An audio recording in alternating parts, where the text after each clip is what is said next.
Hi. Hi. Congratulations again. Who is this? Raise your hand. Right here. Oh, Bruce. thank you. Hey. Bruce, Warren, it's the law now. Now that you've won twice, you have to give us something. Tell us something about season 2. It starts after season 1. It's really good. How's that? Something in the broad strokes, something about tone. Give us something. It's a comedy. It's hilarious. No, we're just expanding on the world created by Margaret Atwood in the first season. We go to the colonies. Is that a tidbitty enough for you? Congratulations. We just won for season. Can't we rest? This is for season 1. Congratulations. Thank you. My questions are from the fans of HFPA and Facebook, and they want to know where does your drive to create come from? You know, it's a good question. I've been doing this since I was just writing. I've been writing since high school. So I think it's always what I've liked to do. I mean, I come from a big storytelling family, but I'm sure everybody up here has a different circuitous route that got them to a storytelling profession. But for me, I think it was just, genetically encoded for me. Okay, and whoever wants to answer, this is for HBO.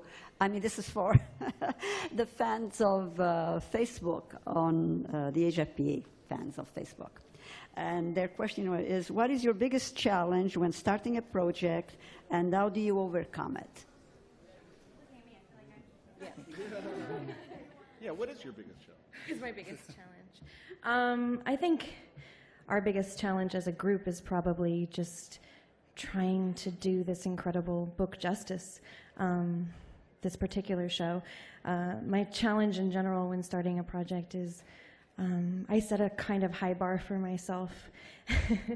And so I'm always trying to do something I haven't done before. So for me, it's just about, I suppose, the challenge that I set for myself that nobody else does, really, for me. And sleep. Sleep, always. Always a challenge. Over here to your left, for anyone who would like to take this, I don't know if you drove here and you saw the Hollywood Handmaids protest. Just, what do you make of all this response to the show that is, in line with what's going on in Hollywood this evening, a political, social movement of sorts, and everything is sort of in line with the themes that come out of your show, I would say. Yeah, come on, please, Ann, come on up. There are a lot of times we wish we were not as relevant as we are. We went into development and then into production, and the world was a very different looking place. It was not a Trump world. And midway through the first season, the reality changed. And I think each and every day we're reminded of what we carry forward. A responsibility to live up to Margaret Atwood's vision, and also to be a part of the resistance. And today we also join the resistance for Time's Up. So that feels, I think, for all of us, a really important and good place to be. And we love that our work's being celebrated. Hi, Angela Bishop from Network 10 Australia. Elisabeth, I'm over here, if I could ask you. You worked in Australia this year as well on China Girl and Top of the Lake. Two very female-centric projects of a number nominated tonight, which have been getting lots and lots of eyeballs. I mean, these are things people are watching and enjoying.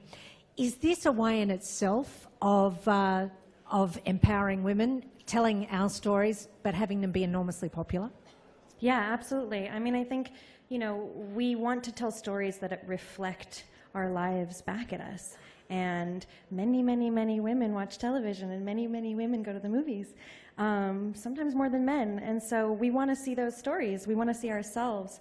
And we also believe not only at Top of the Lake, but at The Handmaid's Tale, in having as many women behind the camera as possible, as many female producers, directors. Where is she? There's Reed. It's really, really important to us to take a part in that movement. And it's also what people want to see. I think that Hollywood is learning that makes money, that's popular. This is a show led by a woman. and it's doing well. And I think that is something that people are listening to. Hi, over here to your left. Just really quickly following up on the Time's Up movement, what specifically are you guys doing in joining it?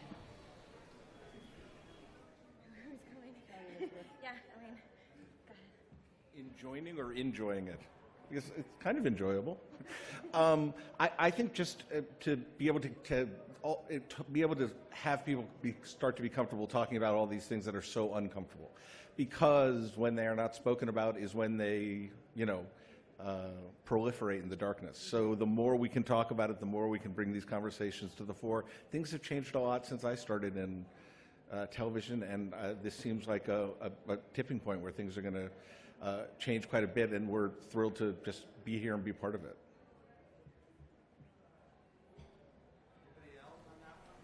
Hi. Really, for all of the actors, Elisabeth, Alexis, all of you, you were depicting things on the screen, some out of the book. They think, this could never happen. This could never happen. Now, you pick up the newspapers, you turn on the news, and you think, hey, that could never happen. That could never happen. For all of you, has it expanded your idea of possibilities, both positive and negative? And congratulations, of course.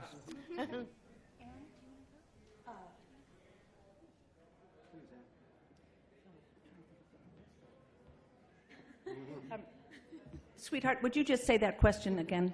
I'm so sorry. Some of the things in the show, in the plot, Oh, I think I remember. and some of the things in Thank the you. news seem impossible to happen, and they're happening. Has this expanded your idea of what can and cannot happen in the world on the upside and the downside? Well, I think women know that it certainly does happen, so none of us are surprised, not for a minute. That Margaret Atwood's story could be possible. We're going to make sure that doesn't happen, but the story is very worth telling and living. But no, I don't think, I'm not surprised. And I'm not going to be surprised when it all turns around either, which I think it is well on its way of doing.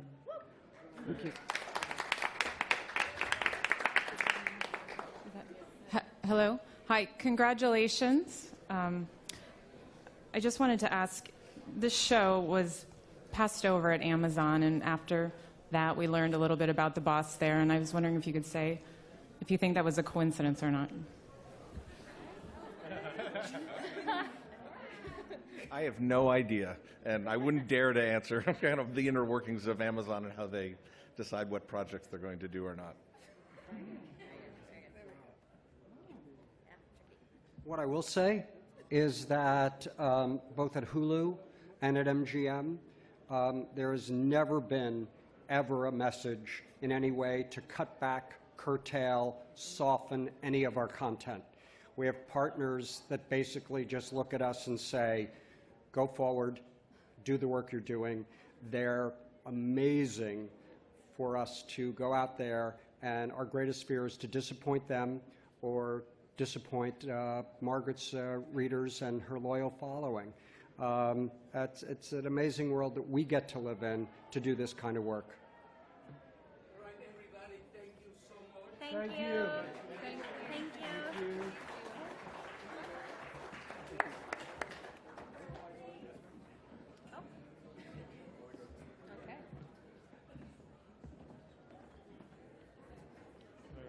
It's lucky to have like